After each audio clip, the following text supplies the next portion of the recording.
نبی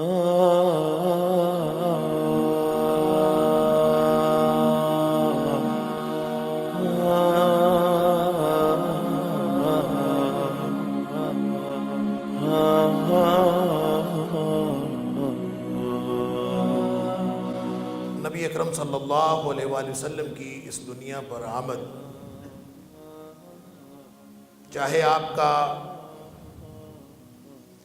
ورود مسعود پیدائش کے اعتبار سے ہو، آپ کی تخلیق کے اعتبار سے ہو، چاہے آپ کا ورود مسعود آپ کی بعثت کے اعتبار سے ہو،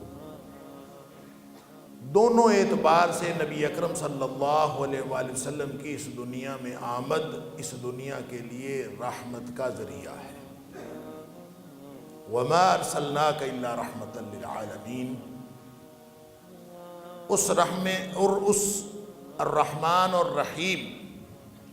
ذات کی رحمت کی وسعتوں کا عالم کیا ہوگا کہ جس کا بھیجا ہوا تمام جہانوں کے لیے رحمت ہے۔ وَمَا أَرْسَلْنَاكَ إِلَّا رَحْمَةً لِلْعَالَمِينَ، ہم نے تمام جہانوں کے لیے آپ کو رحمت بنا کے بھیجا۔ یہ نبی اکرم صلی اللہ علیہ وآلہ وسلم کی خصوصیات میں سے، آپ کی حیثیات میں سے سب سے نمایاں خصوصیت۔ بلکہ ایک روایت میں آتا ہے، خود نبی پاک صلی اللہ علیہ وآلہ وسلم نے فرمایا، غالباً مسلم شریف کی روایت ہے، آپ نے فرمایا انما انا رحمت مہدات، میری ذات ایک ایسی رحمت ہے کہ جو آپ کو ہدیہ کی گئی ہے، یعنی ہدیہ کی گئی رحمت، انعام میں ملی ہوئی رحمت۔ سبحان اللہ۔ تو نبی اکرم صلی اللہ علیہ وآلہ وسلم کی تشریف آوری، آپ کی آمد اس دنیا میں، وہ ہر اعتبار سے رحمت ہے۔ حتیٰ کہ نبی پاک صلی اللہ علیہ وآلہ وسلم جس جگہ پہ موجود ہوں، اللہ تعالیٰ قرآن میں گارنٹی دیتا ہے کہ اے حبیب صلی اللہ علیہ وآلہ وسلم، جس جگہ پہ آپ موجود ہوں، اللہ اس جگہ پر، اس دھرتی پر عذاب نازل نہیں کرتا۔ یعنی نبی پاک صلی اللہ علیہ وآلہ وسلم کو اللہ تعالیٰ نے یہ حیثیت دی، آپ کا صرف موجود ہونا، اور پھر یہ عذاب کی بات صرف اہل ایمان کے لیے نہیں ہے، یہ امان اہل کفر کے لیے بھی ہے کہ چاہے کافر ہوں، وہ کہتے تھے نا کہ آپ اپنے اللہ سے کہیں کہ وہ ہمارے اوپر پتھروں کی بارش برسا دے اگر ہم واقعی کافر ہیں تو اللہ کریم نے فرمایا، اے حبیب صلی اللہ علیہ وآلہ وسلم، اللہ تعالیٰ عذاب نہیں کرتا اس قوم کو، یا تو وہ قوم استغفار کر رہی ہو، اللہ سے معافیاں مانگ رہی ہو،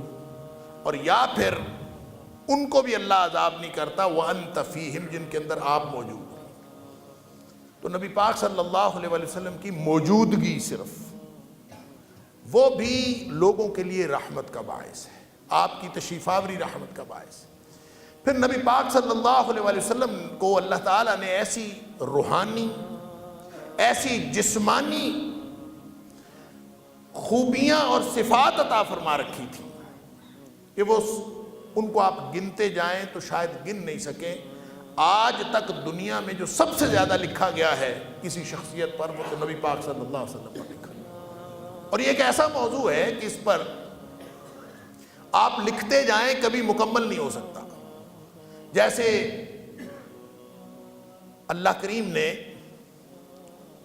قرآن پاک نازل کیا تو نبی پاک صلی اللہ علیہ وآلہ وسلم نے فرمایا کہ یہ جو قرآن آیا ہے